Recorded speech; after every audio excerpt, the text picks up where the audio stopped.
आप सभी को यीशु मसीह के नाम में जय मसीह की। जय मसीह की। आज की रात धारण करने से पहले आइए हम आज के मीटिंग में जाने से पहले परमेश्वर पिता को धन्यवाद देंगे कि उन्होंने हमें पिछले फ्राइडे से लेके आज के फ्राइडे आज तक उन्होंने हमें संभाले रखा। हम इस बात के लिए उनको धन्यवाद देंगे। आइए हम प्रार्थना में जाएं। हे हमारे परमेश्वर पिता, प्रभु यीशु मसीह के नाम से आपके पास आते हैं। इस समय के लिए, इस वक्त के लिए हम आपसे प्रार्थना करते हैं जो आपने हमें दिया कि हम बड़े दिनों के बाद हम आपकी इस महिमा, आपकी इस मीटिंग को कर सके। हमारी एक बात के लिए आपसे प्रार्थना करते हैं परमेश्वर पिता, आज जो वचन है हम सबके मनों में बोलते हैं, आज जो गीत हम सबके मनों में बोलते हैं, उन सारे गीत, उन वचनों से वो दिन भर आनंदित होने वाले हो सके और वो वचन और उन गीतों को वो हमेशा याद रखने वाले हो सके। हम ऐसे प्रार्थना करते हैं परमेश्वर पिता। जब हम आज की इस मीटिंग को शुरुआत करते हैं तो हम आपके नाम से शुरू करते हैं परमेश्वर पिता। इस मीटिंग के दौरान किसी भी शैतानी आत्मा या किसी भी रुकावट को ना आने देना परमेश्वर पिता। हम ऐसे प्रार्थना करते हैं परमेश्वर पिता। आज की इस मीटिंग में जो भी मित्र भाई बहन हम सुनने के तहत जुड़े होते हैं परमेश्वर पिता, पूरे संभालना, सुरक्षित रखना और अपने दिल पर खादों के नीचे रखना। हम हर एक बात के लिए आपसे प्रार्थना करते हैं। हर एक बात के लिए हम एक मान उद्धार करते प्रभु यीशु मसीह को नामते हैं, आमीन। आइए हम आज की आराधना आरंभ करते हैं और परमेश्वर पिता को धन्यवाद देते हैं, उनके गीतों को गाते हैं। और आइए हम गीत का बोल है आवाज उठाएंगे। आइए हम इस गीत को गाएंगे। आवाज उठाएंगे हम, साथ बजाएंगे, है यीशु महान अपना, यह गीत सुनाएंगे। आवाज उठाएंगे हम, साथ बजाएंगे, है यीशु महान अपना, यह गीत सुनाएंगे। आवाज उठाएंगे संसार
आइए हम प्रभु की महिमा में एक गीत और गाएंगे और इस गीत के बोल हैं जय जय प्रभु यीशु की हालेलुया। जय जय प्रभु यीशु की हालेलुया, जय जय प्रभु यीशु की हालेलुया।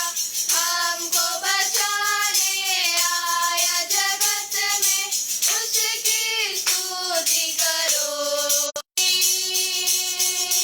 खून की धारा बहती सूली से, जिसमें धुले सब पाप। धो लो अब तुम अपने हृदय को, जिसमें रहे ना दाग। खून की धारा बहती सूली से, जिसमें धुले सब पाप।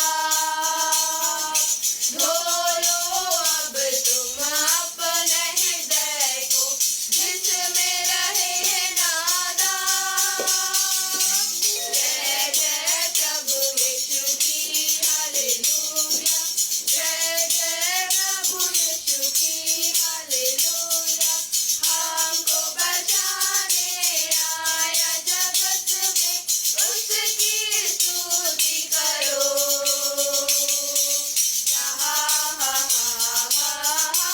हालेलुया,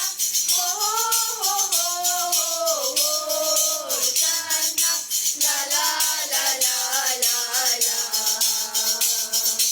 हालेलुया, आमीन। ग्रहण करो तुम आज यीशु को, खून की बहती धारा। उसको बना लो खून की बहती धारा, उसको बना लो केवनहारा। नाव लगा लो पार। जय जय प्रभु यीशु की हालेलुया, जय जय प्रभु यीशु की हालेलुया। हमको बचाने आया जगत में, उसकी स्तुति करो।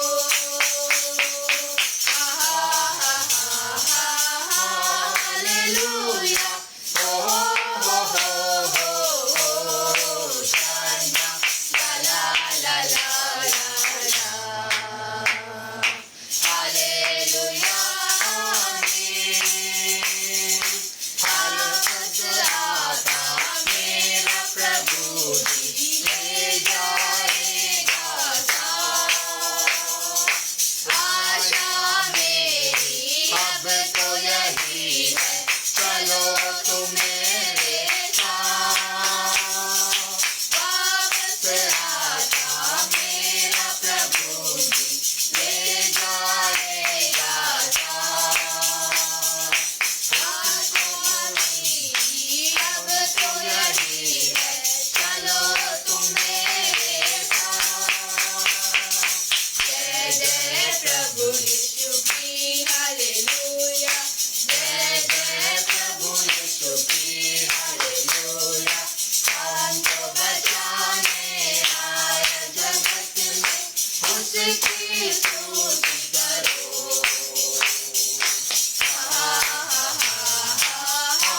हालेलुया, होशाना, ला ला ला ला ला। हालेलुया, आमीन। हरदम होंगे साथ यीशु के, खुशी और शांति आराम। आएगा वो लेने तुमको, रहना तुम तैयार। हरदम होंगे साथ यीशु के, खुशी और शांति आराम। आएगा वो लेने तुमको, रहना तुम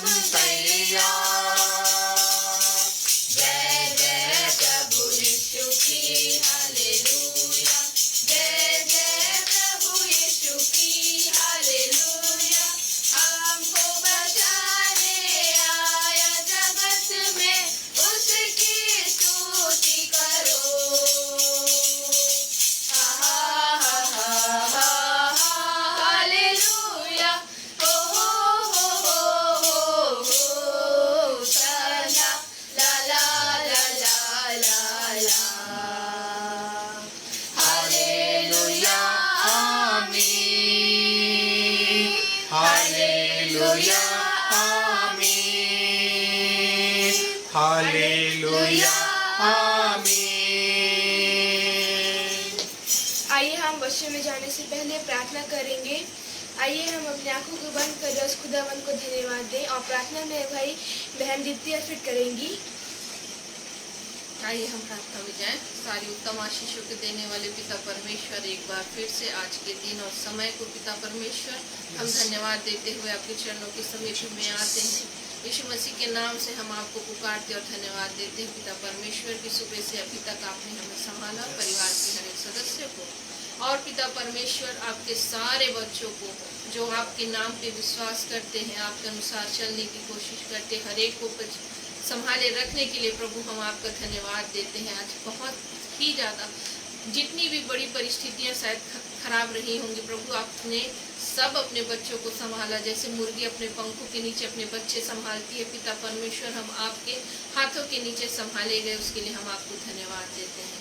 पिता परमेश्वर हमें जितने लोग यहाँ पर सुनते हैं प्रभु, हम हर एक के लिए कल्याण बोलते हैं पिता परमेश्वर, कि ये वचन पिता परमेश्वर उनके हृदय में अधिकाई से बसने पाए और हमारे भी हृदय में पिता परमेश्वर वो काम करने वाला हो, हमारे जीवन में वो काम करने वाला हो, हमारे व्यवहार से वो दिखने वाला हो सके। प्रभु परमेश्वर आज जब वचन बोया जाए हम उसके अनुसार फल पाने वाले हो सके। सारा समय आपको देते हैं, सारी महिमा आपको देते हैं पिता परमेश्वर।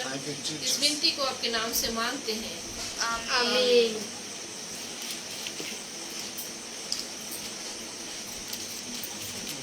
जैसा कि यशायाह 38 के 18 और 29 में लिखा है, क्योंकि अधोलोक तेरा धन्यवाद नहीं कर सकता, न मृत्यु तेरी स्तुति कर सकती है। जो कब्र में पड़े वे तेरी सच्चाई की आशा नहीं रख सकते। जीवित ही तेरा धन्यवाद करता है, जैसा मैं आज कर रहा हूँ। पिता, तेरी सच्चाई का समाचार पुत्रों को देता हूँ। इसके आगे और है वचन जिसे पढ़ने में अगुवाई करेंगी सारा अल्फ्रेड।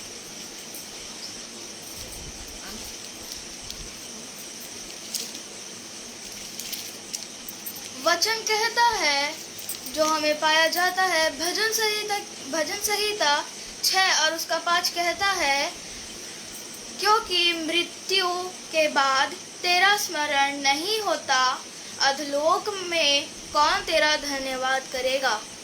आगे वचन हमसे कहता है, जैसे आइए हम प्रभु की महिमा में एक वचन और पढ़ेंगे जो मिलता है भजन संहिता की पुस्तक उसका 30 अध्याय उसके 9 पद में यह कहता है, जब मैं कब्र में चला जाऊंगा तब मेरे लहू से क्या लाभ होगा। क्या मिट्टी तेरे धन्यवाद कर सकती है? क्या वह तेरी सच्चाई का प्रचार कर सकती है? प्रभु अपने वचन के पढ़े और सुने जाने में आशीष दे। आइए हम आगे का समय पास्टर विजय से करेंगे। खुदावन के जीवते और जलाली नाम में आप सभी को मेरा जय मसीह की। परमेश्वर का पवित्र वचन हमें इस प्रकार से कहता है, अभी बच्चों ने और सबने मिलकर इसको पढ़ा, जो हमें मिलता है भजन संहिता की पुस्तक उसका 30वां अध्याय 9 पद, जब मैं कब्र में चला जाऊंगा तब मेरे लहू से क्या लाभ होगा। क्या मिट्टी तेरा धन्यवाद कर सकती है? क्या वह तेरे सच्चाइयों का प्रचार कर सकती है? प्रिय यशायाह नबी की पुस्तक पढ़ा गया, वहां पे बहुत सुंदर शब्दों में वचन बात करता है और बोलता है, क्योंकि अधोलोक तेरा धन्यवाद नहीं कर सकता, ना मृत्यु तेरी स्तुति कर सकती है। जो कब्र में पड़े वे तेरे सच्चाई की आशा नहीं रख सकते। जीवित ही तेरा धन्यवाद करता है, जैसा आज कर रहा हूं। फिर हमने पढ़ा जो हमें मिलता है भजन संहिता की पुस्तक उसका 6वां अध्याय 5 पद में, क्योंकि मृत्यु के बाद तेरा स्मरण नहीं होता, अधोलोक में कौन तेरा धन्यवाद करेगा। प्रियो, ये जो 3 परिच्छेद परमेश्वर के पवित्र कलाम से पढ़ा गया है, ये सत्य को प्रकट कर रही है, ये सत्य को बयान कर रही है कि हम इस जीवन के रहते ही उस सच्चे परमेश्वर की आराधना कर सकते हैं, उस जीवते परमेश्वर की उपस्थिति में चल सकते हैं। और यदि हम समय रहते उस जीवते परमेश्वर की आराधना नहीं कर पाएंगे तो क्या अधलोक, क्या मृत्यु उस जीवते परमेश्वर का धन्यवाद कभी नहीं कर सकता। इसलिए कहता है जीवित, हाँ जीवित ही तेरा धन्यवाद करता है जैसा आज कर रहा है। और जैसा भजन संहिता के पुस्तक कहता है, क्या कब्र तेरा गुणगान कर सकता है, क्या कब्र तेरी महिमा कर सकती है। और कहता है जब मैं कब्र में चला जाऊंगा तब मेरे लहू से, मेरे प्राण से क्या लाभ होगा, क्या मिट्टी तेरा धन्यवाद कर सकती है। प्रियो, एक समय की बात है, एक व्यापारी अपने जीवन में कुछ पाने की चाहत और कुछ बना लेने की इच्छा वह अपने जीवन उपरांत करता है। और वो कहता है कि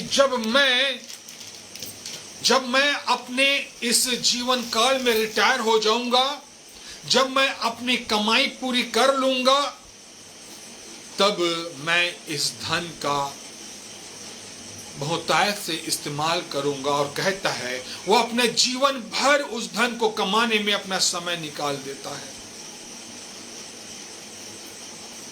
और जब वो घड़ी आ जाती है, उसका उम्र ढल जाता है, और जब वो अपने सारे पैसों को बटोर लेता है और वह पूरी दुनिया को घूमना चाहता है, तो प्रियो उसी पल उसको बीमारी की अवस्था में आ जाता है। और डॉक्टर कहता है कि कुछ पल, कुछ दिन ही तेरे पास रह गए हैं और तू उसे बिस्तर में ही निर्वाह कर सकेगा।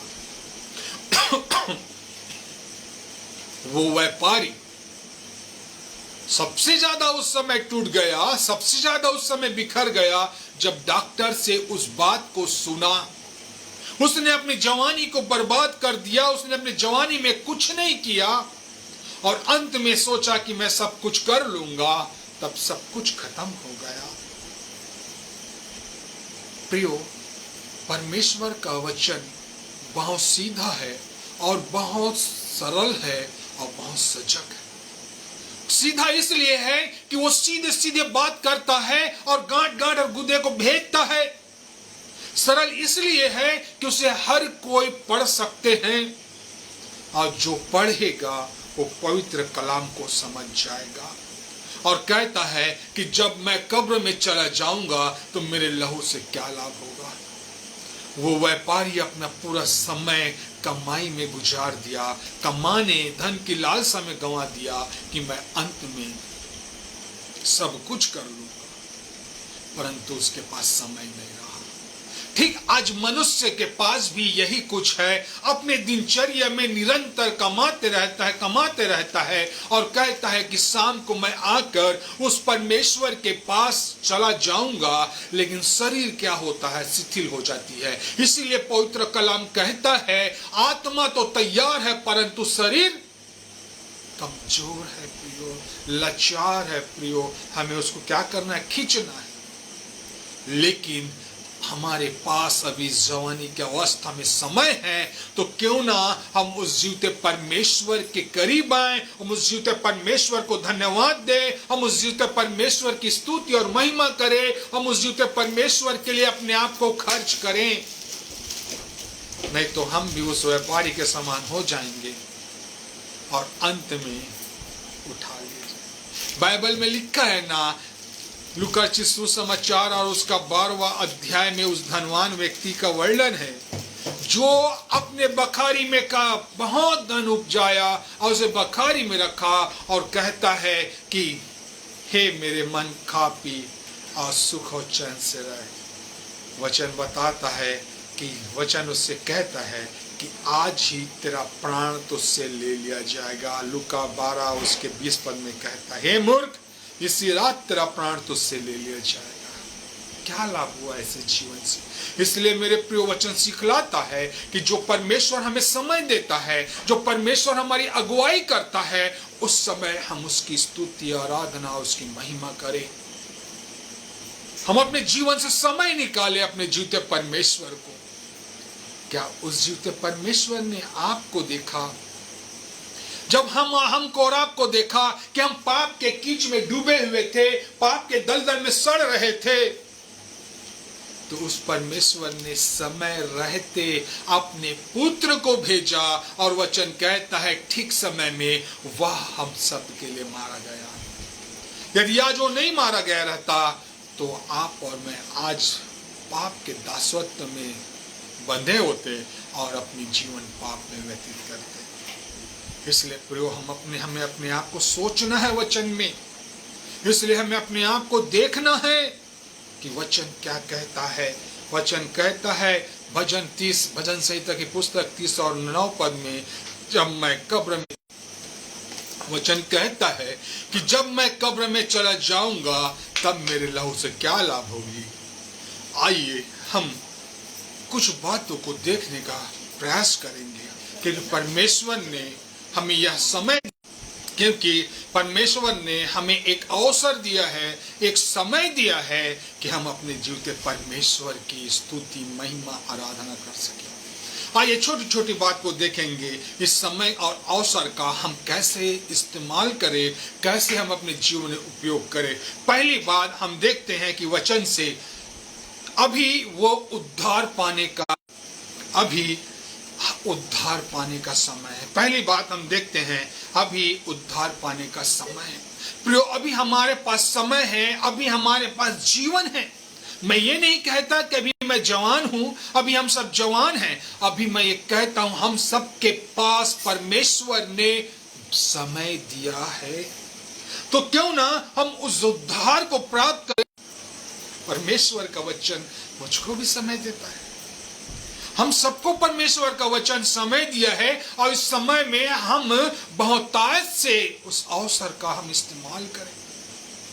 जब देखा कि पौलुस और सिलास आधी रात को आराधना कर रहे हैं, परमेश्वर से प्रार्थना कर रहे हैं और एक भिंडोल हुई,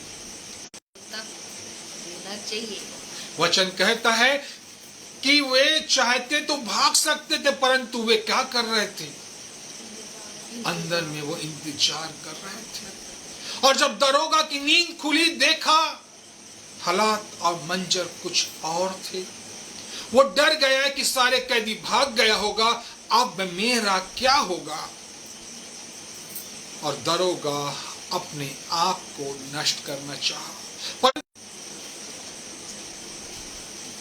और वचन कहता है कि जब वो दरोगा देखा कि पौलुस और सिलास अंदर से आवाज देते हैं और कहते हैं कि तू अपने आप को कुछ हानि मत उठा, और दरोगा लपक के पौलुस और सिलास के पास जाके कहते हैं, प्रेरितों के काम की पुस्तक 16 अध्याय उसका 31 पद क्या कहता है, अच्छा। और हम 30 पद और 31 पद को पढ़ेंगे। वहां पे लिखा है, तब वह दिया मंगा कर भीतर लपका और कांपता हुआ पौलुस और सिलास और उन्हें बाहर लाकर कहा, हे सज्जनों, उद्धार पाने के लिए मैं क्या करूं। हालेलुया। बहुत सुंदर यहाँ का दृश्य है। और वह दरोगा जान गया कि ये सच्चे परमेश्वर के दास हैं, ये सच्चे परमेश्वर के आराधक हैं, ये सच्चे, और उसने समय का बहुतायत से इस्तेमाल किया, उस अवसर का उसने बहुतायत से उपयोग किया और वह उनके सामने गिरा और कहता है, हे सज्जनों, उद्धार पाने के लिए मैं क्या करूं। कितनी आनंद की बात। और उस समय का उसने बहुतायत से इस्तेमाल किया। आज प्रियो आप और मैं भी इस जीवन में खुदावन के करीब आए, और जब हम आसपास अपने चारों तरफ इतनी बड़ी गवाहियों को देख रहे हैं, हम अपने आप का आंकलन करें और हम उस उद्धार को, और वचन बतलाता है कि वह दरोगा बहुत अच्छे से खुदावन को प्राप्त किया। प्रियो, हम परमेश्वर का धन्यवाद